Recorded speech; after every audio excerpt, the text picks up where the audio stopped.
Hello friends, welcome to Techifin. तो इस video में हम जानेंगे HDFC बैंक प्रेफर्ड बैंकिंग के बारे में। तो HDFC बैंक प्रेफर्ड बैंकिंग क्या है और इसके क्या फ़ायदे होते हैं, आइए वीडियो टॉपिक की तरफ फटाफट से हम बढ़ते हैं और समझते हैं। तो इसमें आपको कस्टमाइज्ड फीचर्स एंड बेनिफिट्स मिलते हैं जो आपको नॉर्मली एक नॉर्मल सेविंग्स अकाउंट में या फिर नॉर्मल करंट अकाउंट में नहीं देखने को मिलते हैं।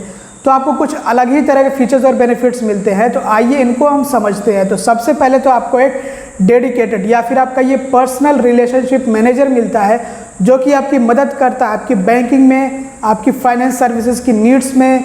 जैसे कि अगर आपको इन्वेस्टमेंट वगैरह करना हो या फिर अगर आपको अर्जेंट पर्सनल लोन की ज़रूरत हो या फिर अगर आपको फॉरेक्स कार्ड की ज़रूरत हो, आप जो इंटरनेशनल ट्रैवल वगैरह कर रहे हो, तो ऐसे में ये पर्सनल लोन दिलाने में मदद करता है, फॉरेक्स कार्ड दिलाने में मदद करता है, इन्वेस्टमेंट में आपको सुझाव दे सकता है, उसमें मदद कर सकता है। या फिर अगर आपको बैंकिंग से रिलेटेड कोई भी इशू है, आपको जो है कोई प्रॉब्लम आ रही, कोई दिक्कत आ रही, तो उसमें भी आप जो है अपने पर्सनल या फिर डेडिकेटेड रिलेशनशिप मैनेजर से कांटेक्ट कर सकते हैं और अपने इशू को जो है सॉल्व करा सकते हैं। जो आपको प्रॉब्लम आ रही है उसको आप जो सॉल्व करा सकते हैं। इसके अलावा अगर आप लोन वगैरह लेते हैं तो आपको 50% ऑफ दिया जाता है, मतलब 50% आपको ऑफ मिलता है प्रोसेसिंग फ़ी पर।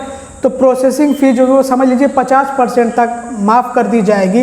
तो ऐसा बेनिफिट सिर्फ प्रेफर्ड बैंकिंग कस्टमर्स को ही मिलता है। इसके अलावा आपको स्पेशल प्राइसेस देखने को मिलते हैं या फिर आप कहिए कि ऑफर्स मिलते हैं वाइड रेंज प्रोडक्ट्स पे, अलग अलग प्रोडक्ट्स पे, जैसे कि फॉरेक्स, डीमेट, ट्रेडिंग या फिर लॉकर। तो इस तरह के अलग अलग प्रोडक्ट्स पे आपको स्पेशल ऑफर्स मिलते हैं जिनमें आपको अच्छी खासी छूट मिलती है।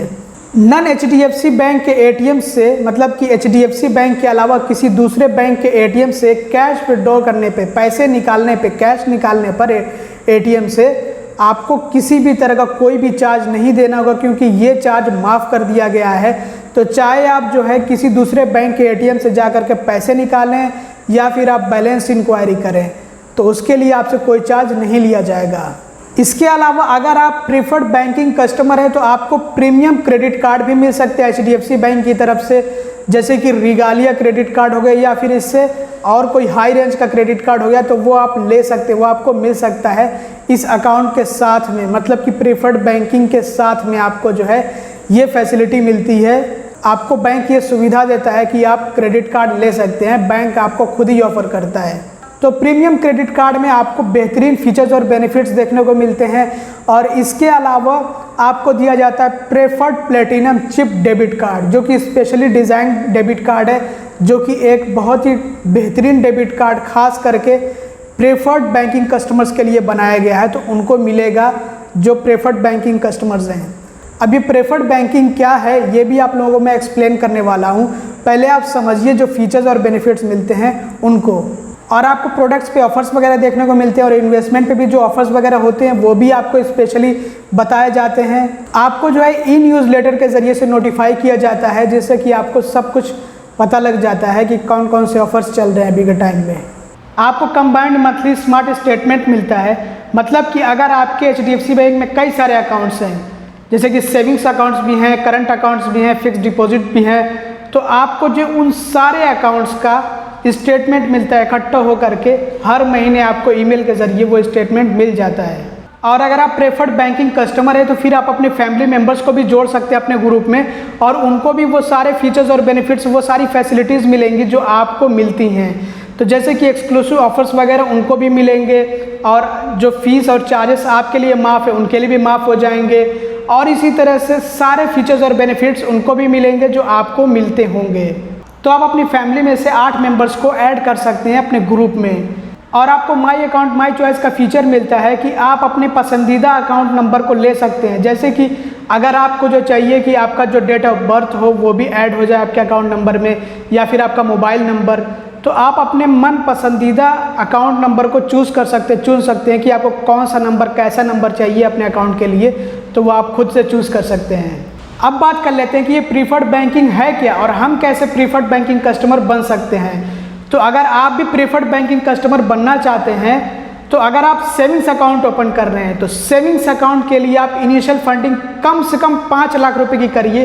मतलब 5 लाख रुपए से आपको अकाउंट ओपन करना होगा अपना सेविंग्स अकाउंट। अगर आप ओपन कर रहे हैं तो 5 लाख रुपए से ओपन करिए कम से कम, और अगर इससे ज़्यादा से ओपन करते तो बेहतर है। तो तब आपको ये प्रेफर्ड बैंकिंग दी जाएगी, तब आप जो है बन पाएंगे प्रेफर्ड बैंकिंग कस्टमर। और इसी तरह से अगर आप करंट अकाउंट ओपन कर रहे हैं तो उसके लिए आपको इनिशियल फंडिंग कम से कम 10 लाख रुपए की करनी पड़ेगी। मतलब 10 लाख रुपए से आप अपना अकाउंट ओपन करिए या फिर इससे ज़्यादा से ओपन करिए, तो फिर आपको मिलेगी प्रेफर्ड बैंकिंग और आप बन पाएंगे प्रेफर्ड बैंकिंग कस्टमर। इसके अलावा आपको बैंकिंग सॉल्यूशंस भी मिलते हैं आपके बिजनेस के लिए, वो मैं आप लोगों को बता देता हूँ। जैसे कि अगर आपको जो है अपनी प्रॉपर्टी के अगेंस्ट में लोन चाहिए है तो वो आपको मिल जाएगा, या फिर अगर आप जो है रेंट रिसीवेबल्स के अगेंस्ट में लोन चाहते हैं तो वो भी मिल जाएगा, या फिर वर्किंग कैपिटल के अगेंस्ट में चाहिए है तो अभी आपको लोन मिल जाएगा। कैश मैनेजमेंट की सर्विस मिलती है, e net trade services, merchant point of sale जिसको कि पीओएस मशीन बोलते हैं, internet payment gateway, corporate salary accounts. तो ये सारे ही आपको जो सर्विसेज दी जाती हैं, ये सारी फैसिलिटीज़ दी जाती हैं। और प्रेफर्ड बैंकिंग के लिए अलग हेल्पलाइन नंबर्स हैं जिन पे आप कॉल करके अपनी समस्या का समाधान प्राप्त कर सकते हैं। कोई आपको इशू आ रहा है तो वो आप सॉल्व करा सकते हैं। तो ये जो प्रेफर्ड बैंकिंग होती है, एक तरह से समझिए कि एक हाई मेंटेनेंस अकाउंट होता है। वो चाहे तो आपका सेविंग्स अकाउंट हो सकता है या फिर आपका करंट अकाउंट हो सकता है, दोनों में से कोई भी अकाउंट हो सकता है। तो बस इसमें क्या होता है कि आपको जो बैलेंस मेंटेन करना होता है वो बहुत हाई अमाउंट में मेंटेन करना होता है, तो तब जाकर कहीं आपको जो है प्रेफर्ड बैंकिंग मिल पाती है और आप बन पाते हैं प्रेफर्ड बैंकिंग कस्टमर। अब बात कर लेते हैं एलिजिबिलिटी क्राइटेरिया के बारे में। तो प्रेफर्ड बैंकिंग के लिए आपके सेविंग्स अकाउंट में मंथली एवरेज बैलेंस, जो मिनिमम मंथली एवरेज बैलेंस है वो 2 लाख रुपये कम से कम होना चाहिए है। मतलब कि आपके अकाउंट में 2 लाख रुपये मेंटेन्ड होने चाहिए हैं कम से कम। अगर 2 लाख रुपए से ज़्यादा है तब तो ठीक है, अच्छा है। और अगर आपके पास करंट अकाउंट है तो करंट अकाउंट के लिए मिनिमम एवरेज क्वार्टरली बैलेंस कम से कम 5 लाख रुपए होना चाहिए है। मतलब कि इतना मेंटेन करना होगा, तब आपको मिलेगी प्रेफर्ड बैंकिंग। या अगर आपके पास कई सारे अकाउंट्स हैं, जैसे कि सेविंग्स अकाउंट्स भी हैं, करंट अकाउंट्स भी हैं, फिक्स डिपॉजिट भी है, तो सबको मिला करके जो बैलेंस होना चाहिए वो कम से कम 15 लाख रुपए होना चाहिए है। तो अगर आपके पास कई सारे अकाउंट्स हैं, जैसे कि मान लीजिए कि आपके पास कई सारे सेविंग्स अकाउंट्स हैं, तो सभी सेविंग्स अकाउंट्स का मिला करके जो मिनिमम मंथली एवरेज बैलेंस होना चाहिए है वो 15 लाख रुपए होना चाहिए। और इसी तरह से अगर मान लीजिए आपके पास कई सारे करंट अकाउंट्स हैं तो सभी का जो बैलेंस मिला करके होना चाहिए है 15 लाख रुपए। और इसी तरह से आप मान लीजिए कि अगर आपके पास सेविंग्स अकाउंट्स भी हैं, करंट अकाउंट्स भी हैं, फिक्स डिपॉजिट्स भी हैं, तो सबको मिला करके सबका जो बैलेंस होना चाहिए है वो कम से कम 15 लाख रुपए होने चाहिए हैं, तब आपको मिलेगी प्रेफर्ड बैंकिंग और आप बन पाएंगे प्रेफर्ड बैंकिंग कस्टमर। और ये जो आपका बैलेंस होता है ये मेजर किया जाता है आपके सभी अकाउंट्स को कंबाइंड करके। आपके जितने अकाउंट्स हैं सबको जोड़ करके बैलेंस देखा जाता है कि कितना बैलेंस टोटल होता है। आपके पास जितने अकाउंट्स हैं उन सबको इकट्ठा करके देखा जाता है कि इन सभी अकाउंट्स को मिला करके कितने बैलेंस होते हैं, तो उस हिसाब से आपको जो है प्रेफर्ड बैंकिंग मिलती है। तो मैंने आप लोगों को पहले ही एग्जांपल दे दिया कि अगर आपके पास कई सारे सेविंग्स अकाउंट्स हैं या फिर करंट अकाउंट्स हैं या फिर जो फिक्स डिपॉजिट्स हैं, तो सबको मिला करके, या फिर जो सिर्फ सेविंग्स अकाउंट्स या फिर सिर्फ करंट अकाउंट्स है, तो सबको मिला करके जो है देखा जाएगा कि टोटल बैलेंस कितना होता है। तो आपके जो सभी अकाउंट्स होते हैं वो एक ही कस्टमर आईडी से जो है लिंक्ड होते हैं, तो वो आपके कस्टमर आईडी से जुड़े हुए जितने अकाउंट्स होते हैं उन सबको इकट्ठा करके बैलेंस देखा जाता है। तो वो 15 लाख रुपए अगर होता है कम से कम, तो फिर आपको प्रेफर्ड बैंकिंग कस्टमर माना जाएगा। मतलब आप जो प्रेफर्ड बैंकिंग में अपग्रेड कर सकते हैं, आपको प्रेफर्ड बैंकिंग मिल सकती है। इसके अलावा जो आपके ग्रुप के होते हैं, मतलब कि जिनको आपने अपने ग्रुप से जोड़ रखा है, जो प्रेफर्ड बैंकिंग के लिए बताया गया है कि आप चाहें तो जोड़ सकते हैं अपने फैमिली मेम्बर्स को, 8 अपने फैमिली मेम्बर्स तक को जोड़ सकते हैं, तो उन सभी के अकाउंट को जो है कंबाइन किया जाएगा। अब सबका कस्टमर आईडी अलग अलग होता है ऐसे में, तो सबके अकाउंट को कंबाइन करके देखा जाएगा कि 15 लाख कम से कम जो है बैलेंस होता है या फिर नहीं होता है। अगर कम से कम 15 लाख रुपए बैलेंस होगा तो आपको प्रेफर्ड बैंकिंग की जो फैसिलिटी वो मिलती रहेगी, आप प्रेफर्ड बैंकिंग कस्टमर माने जाएंगे।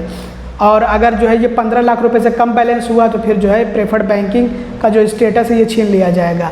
तो प्रेफर्ड बैंकिंग के लिए जो है सबका अकाउंट मिला करके, चाहे आपके अकेले का अकाउंट, कई सारे अकाउंट्स हो आपके, तो मिलाकर देखा जाएगा कि 15 लाख रुपए होते हैं या फिर नहीं कम से कम, या फिर आपके ग्रुप्स के सबके जो मेंबर्स आपने जो जोड़ रखे हैं उनका देखा जाएगा अकाउंट, सभी का अकाउंट देखा जाएगा कि सबका मिला करके 15 लाख रुपए होते हैं या फिर नहीं।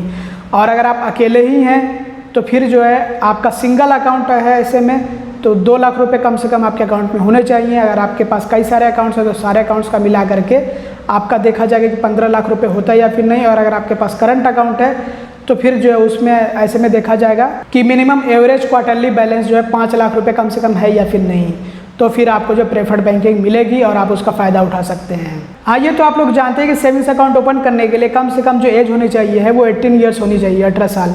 ये तो समझिए कि आपके सेविंग्स अकाउंट्स और करंट अकाउंट्स में ही प्रेफर्ड बैंकिंग की जो फैसिलिटी वो मिलती है। अब बात कर लेते हैं फीस और चार्जेस के बारे में कि प्रेफर्ड बैंकिंग के लिए क्या फ़ीस और चार्जेस होते हैं। तो प्रेफर्ड बैंकिंग में आपको जो डेबिट कार्ड दिया जाता है वो एक अलग तरह का डेबिट कार्ड होता है, स्पेशली डिज़ाइंड होता है, खास करके प्रेफर्ड बैंकिंग कस्टमर्स के लिए होता है। तो इसके लिए कोई भी फ़ीस और चार्ज नहीं होता, जैसे कोई इशुएंस फ़ी या फिर कोई एनुअल फ़ी नहीं होता है। तो एक तरह से जो डेबिट कार्ड होता है वो बिल्कुल फ्री होता है, उसका कोई चार्ज नहीं होता है। नन मेंटेनेंस के लिए आपसे कोई चार्ज नहीं लिया जाता है। अगर आपके अकाउंट में बैलेंस मेंटेन नहीं है तो आपसे कोई चार्ज नहीं लिया जाएगा। और जो सेविंग्स अकाउंट होता है उसमें भी जो मेंटेनेंस का चार्ज होता है वो आपसे नहीं लिया जाएगा। मैं आपको एक कमाल की बात बताऊं, अगर आपके पास कई सारे सेविंग्स अकाउंट्स हैं और उन सब का जो है बैलेंस मिला करके, या फिर सेविंग्स अकाउंट्स है, करंट अकाउंट्स है, फिक्स डिपॉजिट्स है, उन सब का बैलेंस मिला करके 15 लाख रुपए है और आप प्रेफर्ड बैंकिंग कस्टमर भी हैं, तो ऐसे में अगर आपके किसी सेविंग्स अकाउंट से बैलेंस कम होता है, जैसे कि मान लीजिए आपने 10,000 रुपये वाला अकाउंट ओपन कराया था, उसमें से आपका बैलेंस कम हुआ जो 10,000 से नीचे आ गया, लेकिन बाकी जो आपके अकाउंट्स हैं उन सब का मिला करके जो है 15 लाख रुपए तक अभी आपका बैलेंस है और आप प्रेफर्ड बैंकिंग कस्टमर है, तो जिस आपके सेविंग्स अकाउंट से वो बैलेंस कम हुआ है तो उसके लिए आपसे कोई नन मेंटेनेंस का चार्ज नहीं लिया जाएगा। और ऐसा ही बिल्कुल होता है कि जब आप अपने फैमिली मेम्बर्स को जोड़ लेते हो तो अगर सबका बैलेंस 15 लाख रुपए कम से कम हो गया है मिला करके, तो फिर अगर किसी के सेविंग्स अकाउंट से बैलेंस कम होता है या फिर किसी के करंट अकाउंट से बैलेंस कम होता है तो ऐसे में उनसे जो नन मेंटेनेंस का चार्ज नहीं लिया जाएगा, क्योंकि आप प्रेफर्ड बैंकिंग के अंडर आते हैं। जितने भी प्रेफर्ड बैंकिंग के अंडर आएंगे उनसे कोई नन मेंटेनेंस का चार्ज नहीं लिया जाएगा। इसके अलावा लॉकर का जो एनुअल रेंटल चार्ज होता है, जो सालाना रेंटल चार्ज होता है, एक तरह से किराए का चार्ज होता है, उस पर आपको 50% तक का डिस्काउंट मिलता है, 50% तक की छूट मिलती है। फॉरेक्स ट्रांजैक्शन रेट्स, मतलब जो आप फॉरेन करेंसी में ट्रांजैक्शन करते हो उसके लिए क्या चार्ज है, तो बताया गया कि अप टू 8 पैसे तक, लेकिन ये सेलेक्ट करेंसीज के लिए ही है। अगर आप मल्टी करेंसी फॉरेक्स कार्ड लेते हैं तो उस पर आपको जो है इशुएंस फी में 40% का डिस्काउंट मिलता है। 40% मतलब 40% की छूट मिलती है। चेकबुक इशुएंस फी, तो सेविंग्स अकाउंट के लिए जो चेकबुक इशू किए जाते हैं उसके लिए कोई भी आपसे फ़ी नहीं ली जाएगी। तो डीडी मतलब कि डिमांड ड्राफ्ट, या फिर एमसी मतलब मैनेजर्स चेक, जो कि आप सेविंग्स अकाउंट पर लेते हैं तो उसके लिए आपसे कोई चार्ज नहीं लिया जाएगा। अगर जो आपका डीडी मतलब डिमांड ड्राफ्ट या फिर एमसी जो मैनेजर्स चेक है वो 1 लाख रुपए तक का होता है तो उसके लिए कोई चार्ज नहीं है। और ये आप पर डे इशू करा सकते हैं, पर डे पर कस्टमर, 1 लाख रुपए तक फ्री। डीडी और एमसी के कैंसिलेशन का चार्ज 60 रुपये है पर डीडी या पर एमसी कैंसिलेशन, और जो सीनियर सिटीजन्स हैं उनसे जो है 54 रुपये लिए जाएंगे। और जितने भी फीस और चार्जेस है सब पे जीएसटी जो है जोड़ा जाएगा। अभी के टाइम में 18% जीएसटी मतलब 18% जीएसटी लिया जाता है। अगर आप एटीएम ट्रांजेक्शन्स करते हैं, मतलब इंडिया में रह करके आप जो एटीएम ट्रांजेक्शन्स करते हैं, जैसे कि अगर आपको पैसे निकालने एटीएम से, कैश विड्रॉ करते हैं, कैश निकालते हैं एटीएम से, या फिर अगर आप बैलेंस इंक्वायरी वगैरह करते हैं, या फिर अगर आपको पिन वगैरह चेंज करना है, तो किसी भी तरह का आपसे कोई भी चार्ज नहीं लिया जाएगा। चाहे आप एचडीएफसी बैंक के एटीएम से कैश विड्रॉल करें, पैसे निकालें, या फिर जो आप किसी दूसरे बैंक के एटीएम से पैसे निकालें, कोई भी आपसे चार्ज नहीं लिया जाएगा। अब बात कर लेते हैं कैश ट्रांजैक्शन चार्जेस की, जो आप होम ब्रांच या फिर नॉन होम ब्रांच से करते हैं। अभी कैश ट्रांजैक्शन क्या होता है ये पहले आप लोगों को मैं समझा देता हूँ कि कैश ट्रांजैक्शन में आता है आपका कैश डिपॉजिट और कैश विड्रॉल, मतलब कि जो आप जो पैसे जमा करते हैं या फिर पैसे निकालते हैं, तो इसी को कहते हैं कैश ट्रांजैक्शन, जो आप ब्रांच से करते हैं। ब्रांच से, ये याद रखिए, ब्रांच से पैसे, नोट, गड्डी जो आप जमा करते हैं या फिर निकालते हैं। दूसरे ट्रांजैक्शन के बारे में बात नहीं कर रहा हूँ, ऑनलाइन ट्रांजैक्शन या एटीएम के ट्रांजैक्शन के बारे में बात नहीं कर रहा हूँ, तो ये याद रखिएगा। तो इसके लिए एक लिमिट दी गई है कि आप महीने में 7 बार जो है कैश ट्रांजैक्शन कर सकते हैं अपने होम ब्रांच या फिर नॉन होम ब्रांच से। चाहे आप जो है पैसे निकालें या फिर जमा करें, 7 बार ट्रांजैक्शन फ्री, उसके बाद से आपसे चार्ज लिया जाएगा। और इसके अलावा आपको जो लिमिट मिलती है, ये अमाउंट में भी लिमिट दी जाती है कि आपको जो है 5 लाख रुपए तक की लिमिट दी जाती है कि 5 लाख रुपए तक का जो कैश ट्रांजैक्शन उसके लिए आपसे कोई चार्ज नहीं लिया जाएगा। पर कस्टमर पर मंथ आपको 5 लाख रुपए तक के कैश ट्रांजैक्शन की फ्री लिमिट मिलती है। इसके बाद अगर आप जो कैश ट्रांजैक्शन करते हैं तो उसके लिए चार्ज होगा। चार्ज कितना होगा डिपेंड करता है आपके अकाउंट टाइप पे कि आपका अकाउंट किस तरह का है, सेविंग्स अकाउंट है, करंट अकाउंट है या फिर सेविंग्स मैक्स अकाउंट है, किस तरह का अकाउंट है तो उसी हिसाब से आपसे चार्ज लिया जाएगा। ECS या फिर ACH रिटर्न चार्जेस, जैसे कि बहुत बार हम जो ECS मैंडेट वगैरह जो रजिस्टर करते हैं, ACH रजिस्टर करते हैं ऑटोमेटिक पेमेंट के लिए, लेकिन अगर हमारे अकाउंट से पेमेंट जो नहीं हो पाता है, फेल हो जाता है, रिटर्न हो जाता है, तो ऐसे में हमसे चार्ज लिया जाता है। आइए मैं आप लोगों को चार्ज एक्सप्लेन करता हूँ, मतलब चार्जेस को एक्सप्लेन करता हूँ। तो यहाँ पे बताया कि रिटर्न इन ए मंथ, मतलब अगर एक महीने में रिटर्न होता है, तो पहली बार अगर रिटर्न हुआ है तो उसके लिए आपसे चार्ज लिया जाएगा 450 रुपये। ठीक है, 450 रुपये। जितने भी फीस और चार्जेस होते हैं उन पर GST भी लिया जाता है। सीनियर सिटीज़न के लिए ये चार्ज 400 रुपये है। और अगर सेकेंड टाइम ये रिटर्न होता है ECS या फिर ACH तो ऐसे में 500 रुपये का चार्ज लिया जाएगा और सीनियर सिटीज़न के लिए चार्ज होगा 450 रुपये। और तीसरी बार अगर रिटर्न होता है या फिर इसके बाद भी रिटर्न होता है महीने में तो उसके लिए 550 रुपये का चार्ज लिया जाएगा और यही चार्ज सीनियर सिटीजन्स के लिए होगा 500 रुपये। इसके बाद अब बात कर लेते हैं चेक रिटर्न चार्जेस के कि हमारा चेक अगर रिटर्न होता है मतलब कि बाउंस होता है तो उसके क्या चार्जेस होंगे। तो आइए इसको भी एक्सप्लेन करता हूँ। तो महीने में अगर पहली बार रिटर्न होता है तो उसका जो चार्ज होगा 450 रुपये होगा, लेकिन ये चार्ज सीनियर सिटीजन्स के लिए 450 रुपये की जगह सिर्फ 400 रुपये होगा। और सेकेंड टाइम मतलब कि दूसरी बार अगर रिटर्न होता है महीने में तो 500 रुपये चार्ज होगा, लेकिन सीनियर सिटीजन्स के लिए 450 रुपये चार्ज होगा। और अगर तीसरी बार या फिर तीसरी बार के बाद भी रिटर्न होता है, चेक आपका बाउंस होता है तो 550 रुपये का चार्ज होगा, लेकिन सीनियर सिटीजन्स के लिए सिर्फ 500 रुपये का चार्ज होगा। तो ये जो चेक रिटर्न के चार्जेस होते हैं ये तब आपसे लिए जाते हैं जब आपके अकाउंट में इनसफिशिएंट बैलेंस होता है, मतलब कि जितने का आपने चेक जारी किया हुआ है, इशू किया हुआ है, उतना आपके अकाउंट में बैलेंस है ही नहीं। तो बैलेंस कम होने की वजह से आपका चेक रिटर्न हो जाता है, बाउंस हो जाता है और इसकी वजह से आपसे चार्जेस लिए जाते हैं। अब फंड ट्रांसफ़र करते हैं और ऐसे में आपका चेक रिटर्न होता है तो इसके लिए 350 रुपये का चार्ज आपसे लिया जाएगा, लेकिन ये चार्ज सीनियर सिटीज़न के लिए होगा 315 रुपये। और अगर किसी टेक्निकल रीज़न के चलते आपका चेक रिटर्न होता है तो आपसे 50 रुपये का चार्ज लिया जाएगा, लेकिन ये चार्ज सीनियर सिटीज़न के लिए 45 रुपये होगा। अब ये टेक्निकल रीजंस क्या हो सकते हैं, तो जैसे कि डेट आपने मेंशन नहीं किया हो या फिर जो है पोस्ट डेटेड चेक हो या साइन आपका मिसमैच हो गया हो, तो ऐसे में अगर जो है चेक रिटर्न होता है तो उसके लिए आपसे 50 रुपये का चार्ज लिया जाएगा और सीनियर सिटीज़न के लिए 45 रुपये चार्ज होगा। और ये जो जितनी फ़ीस और चार्जेस आप लोगों को मैंने बताए दिए हैं कि उन पे GST अलग से इंक्लूड किया जाता है, अलग से ऐड किया जाता है। इसके अलावा अगर आप HDFC बैंक के प्रेफर्ड बैंकिंग कस्टमर है और आपका HDFC बैंक के साथ में डीमैट अकाउंट है तो डीमैट अकाउंट के लिए जो एनुअल मेंटेनेंस चार्ज होता है उसमें आपको 300 रुपये का डिस्काउंट यानी कि 300 रुपये की छूट दी जाएगी अगर आप अपने डीमैट अकाउंट से कोई ट्रांजैक्शन नहीं करते हैं तो।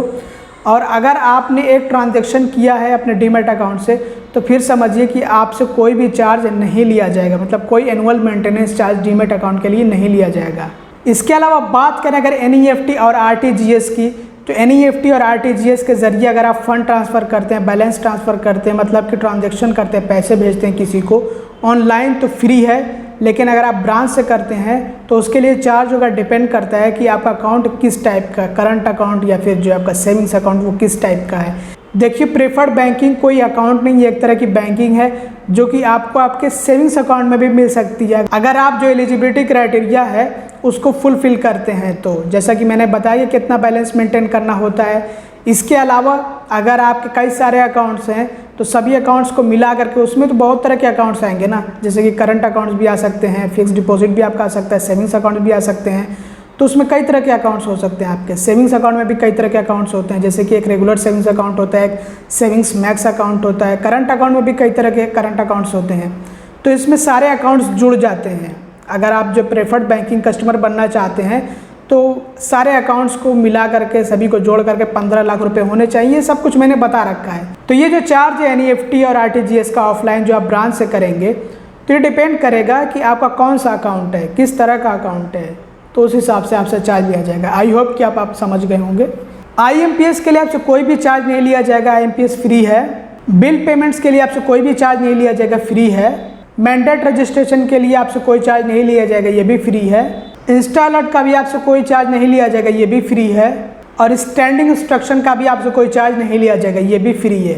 तो ये थे प्रीफर्ड बैंकिंग के सभी ज़रूरी फीस और चार्जेस, और मैंने आप लोगों को प्रीफर्ड बैंकिंग के बारे में पूरी जानकारी दे दी कि इसमें आपको क्या फीचर्स और बेनिफिट्स मिलते हैं, एलिजिबिलिटी क्राइटेरिया के बारे में भी बता दिया और चार्जेस को भी एक्सप्लेन कर दिया। आई होप कि ये वीडियो आप लोगों के लिए हेल्पफुल और इन्फॉर्मेटिव रहा। अगर आपको वीडियो पसंद है तो ज़रूर लाइक करिएगा, चैनल को सब्सक्राइब ना किया हो तो सब्सक्राइब भी कर दीजिएगा और वीडियो को शेयर कर दीजिएगा। Thanks for watching, bye bye.